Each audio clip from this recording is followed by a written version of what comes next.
மண்டலம், பாண்டிய மண்டலம், அந்த மண்டலம், இந்த மண்டலம் இருந்தா கூட நமக்குன்னு ஒரு நாடு இல்லாமலா இருந்திருப்போம். அப்படிங்கிற அடிப்படையில் தான் தேடிக்கிட்டு பார்க்கும்போது நடுநாடுன்னு அந்த காலத்துல இருந்திருக்கு. அது அரியலூர் இப்படிலாம் இருந்தா கூட இந்த சப்டிவிஷன் பண்ணி பண்ணி பண்ணி உடைச்சு பட்டா உடைச்சு கடைசியில அப்பங்காரன் பெருப்பன் சித்தப்பன் கடைசியில மோகாரனுக்கு பேரங்காரனுக்கு ஒரு சப்டிவிஷன் பண்ணி ஒரு நம்பர் கொடுப்பான், பட்டா நம்பர். அந்த மாதிரி அடிப்படை அப்படி பார்க்கும்போது நடுநாடுங்கிறது ஒருங்கிணைந்த கடலூர், விழுப்புரம், கள்ளக்குறிச்சி இதையெல்லாம் சேர்ந்ததுதான் நடுநாடு. நமக்குன்னு ஒரு நாடு இருக்கு, நமக்குன்னு ஒரு மொழி இருக்கு. இதையெல்லாம் பதிவு பண்ணி வைக்கணும்தான் எனக்கு ஒரு ஆசை. சரிசில்காரும்பா அதுவும்பா இதுமா ஒரு இலக்கியம்னா தென்பண்ணை அது அந்த இது சொல்லுவாங்க தாமிரபரணி. அப்படி தாமிரபரணி இருந்தா அவங்க ஊர்ல ஆறு இருந்தாலும் நம்ம ஊர்ல ஓடையாவது இருக்கணும்லடா. இந்த உளுந்தூர்பேட்டைக்கு பக்கத்துல நிறைய ஓடைன்னு ஒரு ஓடை இருக்கு. கெடிலக்கலை நாகரிகம் சுந்தர சண்முகனார் ஒரு புத்தகம் எழுதிக்கிறார். அந்த புத்தகத்துல நிறைய நோடையை பத்தி எழுதிட்டாரு. எனக்கு ஆச்சரியமா போயிடுச்சு. இல்லை நிறைய நோடெல்லாம் நம்மளாம் ஓடெல்லாம் இலக்கியமா ஆகுமாடா அப்படின்னு நம்ம யோசித்த சமயத்துல அந்த காலத்திலேயே நிறைய நோடையை பத்தி ஒரு இலக்கியத்தில் ஒரு புத்தகத்தில் ஆவணப்படுத்தி இருக்கிறார்.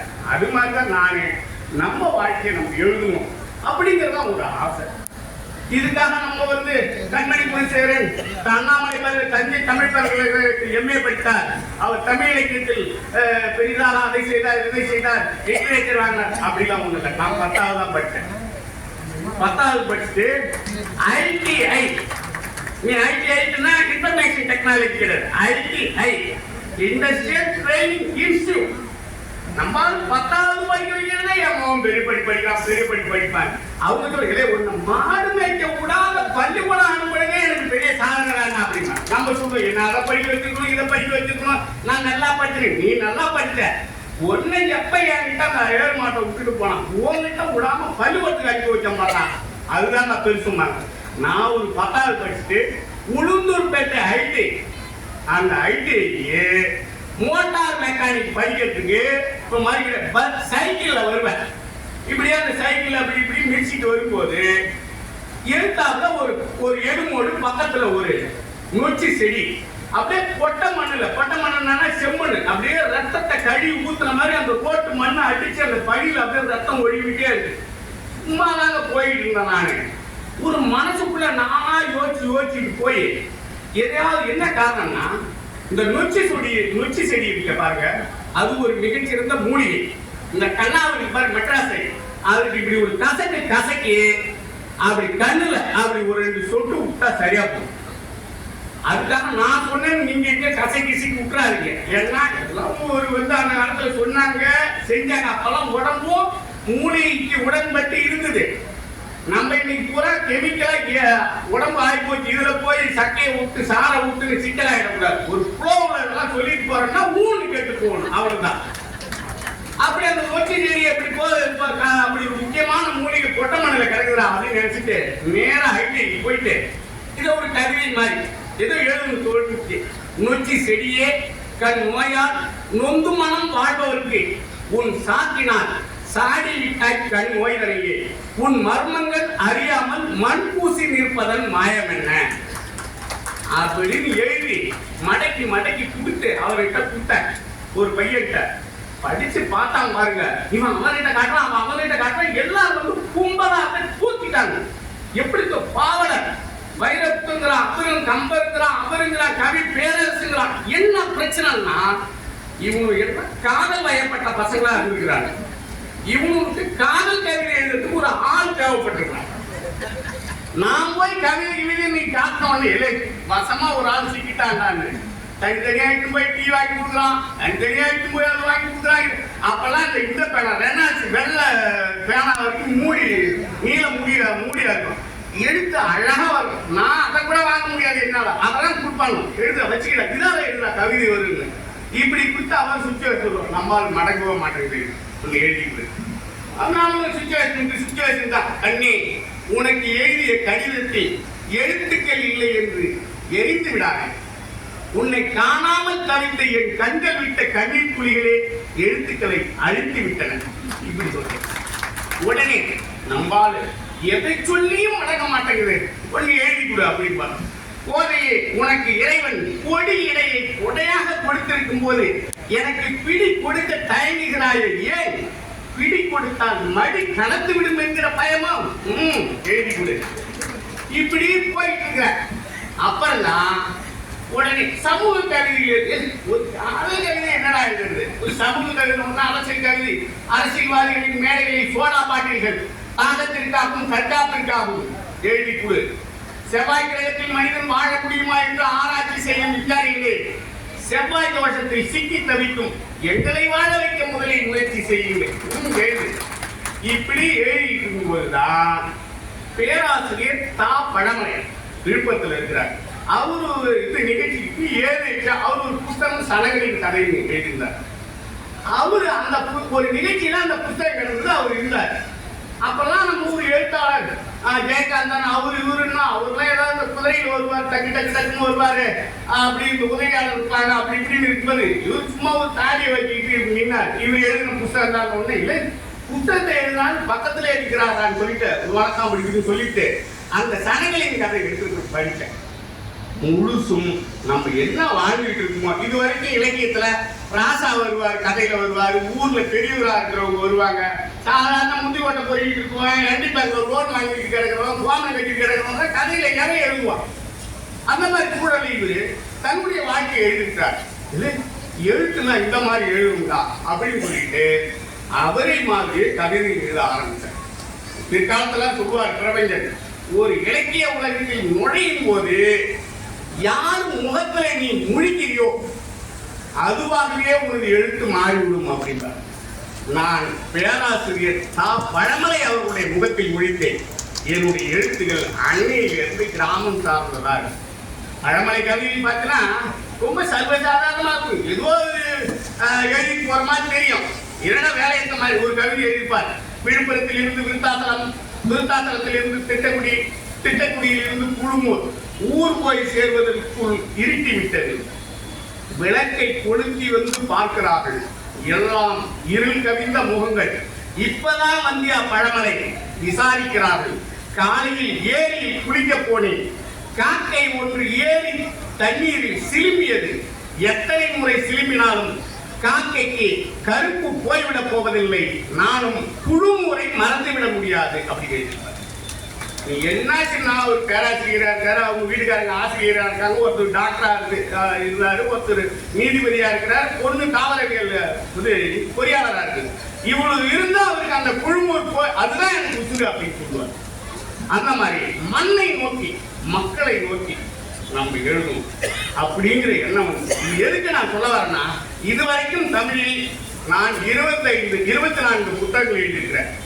5 நாவல்கள், 5 சிறுகதை தொகுப்புகள், 11 கவிதை தொகுப்புகள், ஒரு நடுநாட்டு சொல்லகராக 2 கட்டுரை தொகுப்பு.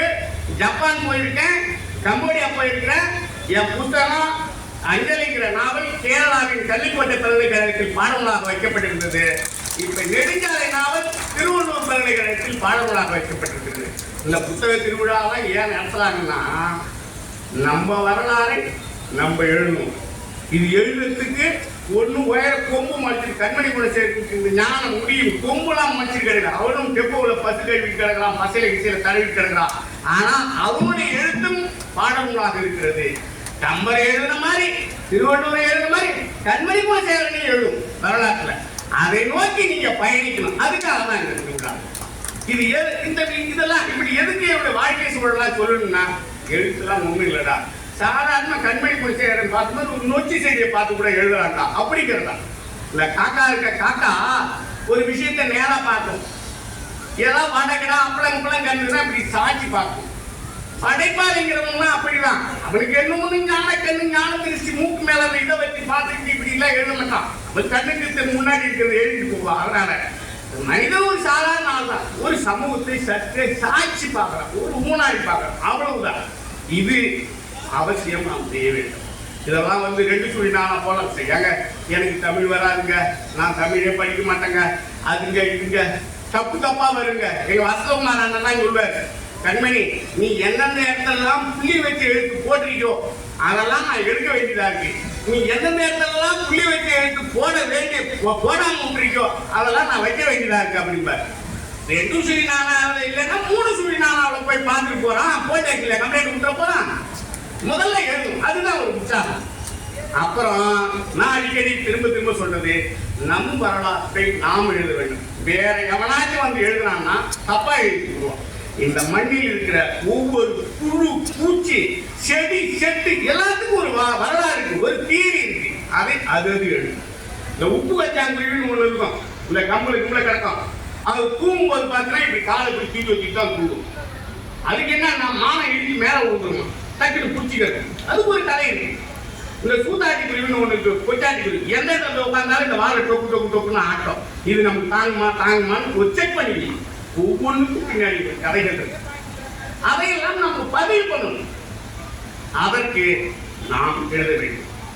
இதுல அது சொல்லுவாரா, இவரு சொல்லுவாரா, அவங்க அங்கீகரிப்பாங்களா, இவங்க அதெல்லாம் பார்க்கக்கூடாது. அப்புறம் இதெல்லாம் விற்காதா, இதை பத்தி நீ கவலைப்படாத, நெருங்க அவரை கொண்டு போய் கல்யாணத்துல கொடுக்குற.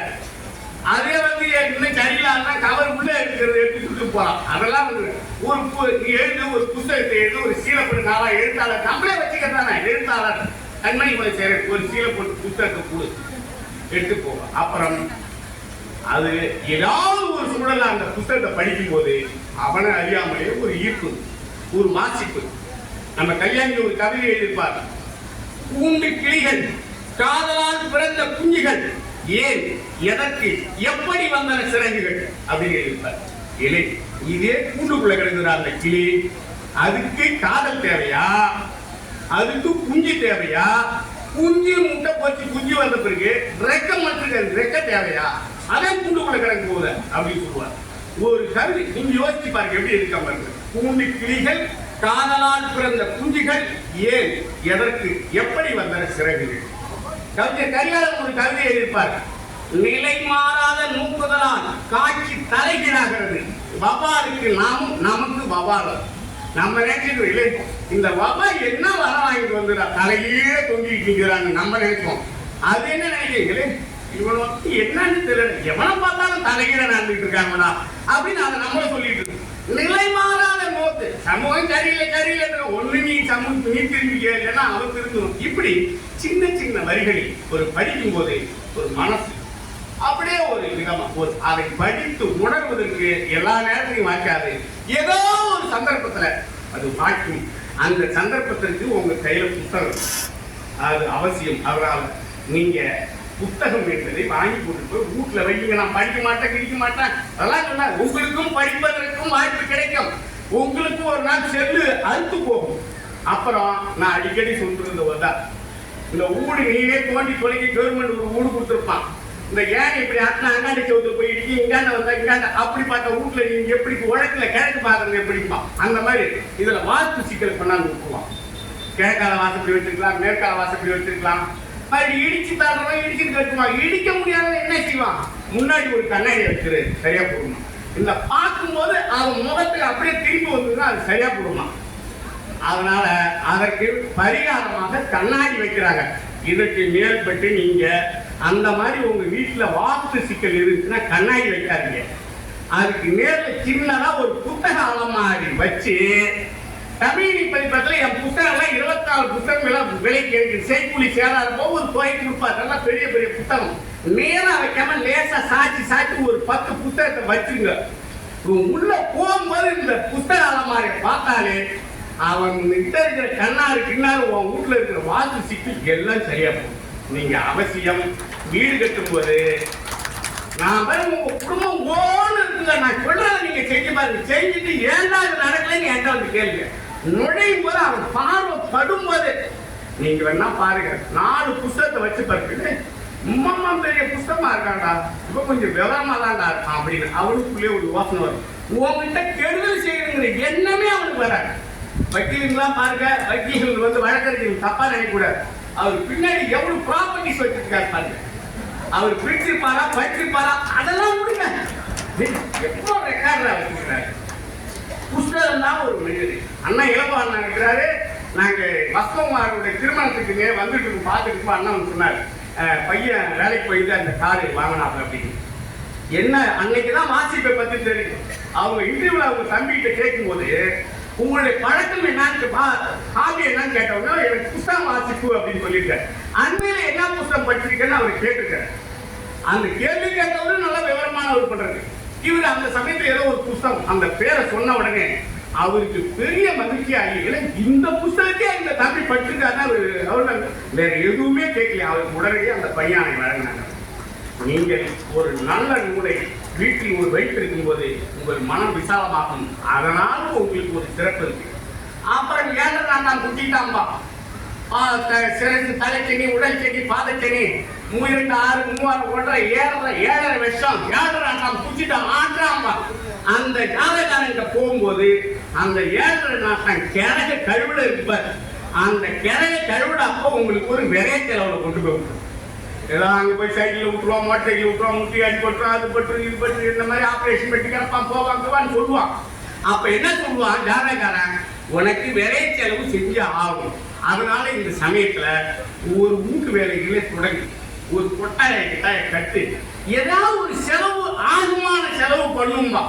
இதுக்கு மேற்பட்டு அந்த மாதிரி செலவு பண்ணாது. ஏன்னா அது லட்சக்கணக்கில் செலவு பண்ணி திரும்பவும் உங்களை கொண்டு போய் கடனாளியா விட்டுரும். என்னை மாதிரி எழுத்தாளர் எவனாச்சும் புத்தகம் எழுதி புத்தகம் போடாம இப்படி நிற்பான். அப்படியே ஆடாத கையாட்டம் ஆடிட்டு யாரா பணங்களை கொடுத்தா ஒரு புத்தகம் போடாது.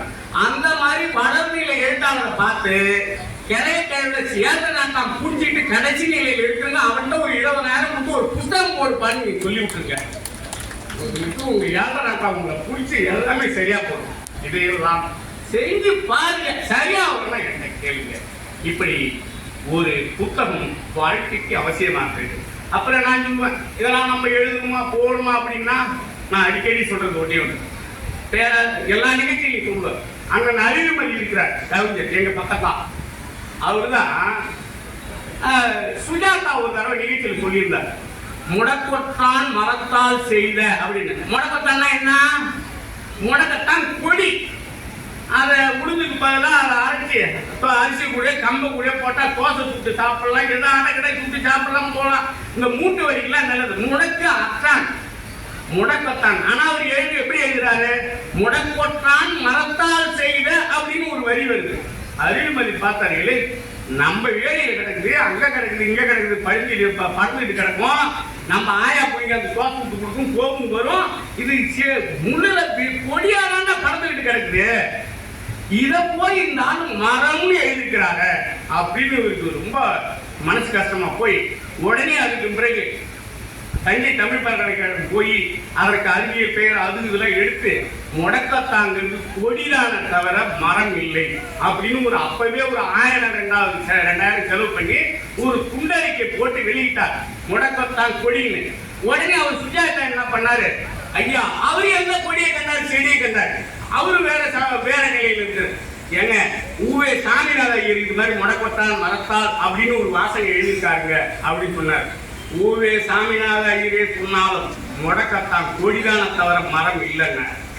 எதுக்கு சொல்ல வருகிறேன்னா, நம் காலத்திலேயே வரலாற்றை இப்படி தெரிந்தோ தெரியாமலோ கொடியை மரமாக எழுதி விடுகிற ஆபத்து இருக்கு. நம்மளாம் இறங்கி இதை எழுதி கொடி கொடின்னு எழுதி வைக்கணும். அதற்காக நாம் எழுத வேண்டும். அப்புறம் வாழ்க்கையெல்லாம் எழுத்து அதுக்கு அப்படி நம்மை சுற்றி இருக்கிற விஷயங்கள், இந்த மண்ணின் பாடல்கள், கதைகள், எவ்வளவோ விஷயங்கள் இருக்கு. நான் எல்லா பெண்களுக்கும் சொல்லிக்கிற ஒரு விஷயம், அதை நீங்க தெரிஞ்சு வச்சீங்க. இந்த குழந்தைக்குள்ள இக்கல் எடுத்ததுன்னா, இக்கல்னா விக்கல், கிக்கப்பா ஏதோ ஒரு இங்கிலீஷ்ல விக்கல் எடுக்கும். விக்கல் எடுத்ததுன்னா அந்த தாய் அவங்க ஒரு குறும்பை கிள்ளி எச்சை தொட்டு அந்த குழந்தை நெஞ்சில வச்சு மார்ல இப்படி வச்சு நெஞ்சு குழியில வச்சு ஒரு பாட்டு சொல்லுவாங்க. யாருக்காவது தெரியுமா? நான் போன நிகழ்ச்சியில ஒவ்வொரு நிகழ்ச்சியிலும் இதை சொல்லிட்டு போறேன். அதாவது குழந்தை விக்கல் எடுக்கும் போது ஒரு குறும்பை கிள்ளி எச்சி தொட்டு குழந்தையோட நெஞ்சு குழியில வச்சு ஒரு கதை சொல்லுவாங்க. என்ன கதைன்னா, இக்கல்காரா வைக்கல எடுத்துட்டு இக்கலை விட்டு விடுறா அப்படிங்கிற கதை. இப்பெல்லாம் பிரசவம்லாம் 4 நட்சத்திரம் பார்த்துட்டு தான் கத்திய வைக்கிறான். இந்த சுகப்பிரசவம்லாம் முத பிரசவம் மருத்துவமனை போகும்போது சொல்லுறாங்க, ஏங்க இருக்கலாம் சுகப்பிரசவம் இருக்கலாம், அது சிக்கல் கடைசி நேரத்துல உங்களால சிரமமா இருக்கும். நீங்க இதை ஒரு அறுவை சிகிச்சை பண்ணிக்கிறது நல்லது இல்லைன்னா முத பிரசவம் அப்பதான் பண்ணுவோம். சரி கிழக்கு பொண்ணு விட்டுறான். அதனால 4 நட்சத்திரம் பார்த்து வச்சிடறாங்க. ஆனா அந்த காலங்களில் இது வீட்டில் தான் சுகப்பிரசவம் நடக்கும். குழந்தை மழைக்காலமாக இருந்ததுன்னா குழந்தை பிறப்பு அப்படின்னா என்ன பண்ணுவாங்கன்னா கீழே ஈர தரையா இருக்கும். இந்த வரவு வைக்கிறது பாருங்க, இப்பெல்லாம் வரவுலாம் இது கொஞ்சம் கருப்பு நிறத்துக்கு அந்த வைக்கை, அந்த வைக்கல கீழே பரப்பி அதுக்கு மேல சாக்கை விரிச்சு போட்டு இந்த குழந்தைய படுக்க வச்சிருப்பாங்க. தாயும் செய்யும் படுக்கும்போது கடகடன்னு இருக்கும். அப்ப இந்த குழந்தைக்கு விக்கல் எடுக்கும். இந்த அம்மா உடனே அந்த வைக்கல்ல இருக்கிற ஒரு குறும்பை கிள்ளி எச்சு தொட்டு நெஞ்சில வச்சு சொன்னா அந்த விக்கல் நின்று போயிடும் ஒரு நம்பிக்கை. அதுக்காக கையில கிடக்கிற அந்த வைக்கலை எடுத்து கிள்ளி இக்கல்காரா வைக்கலை எடுத்துட்டு இக்கலை விட்டுடுறா அப்படிங்கிற ஒரு கதை. எவ்வளவோ கதைகள் இருக்கு. நம்ம நின்று நிதானிச்சு இப்பெல்லாம் பேசுறதே. அப்புறம் இந்த கிராமத்து கணக்கு எழுதி சொல்லுவோம். 8 8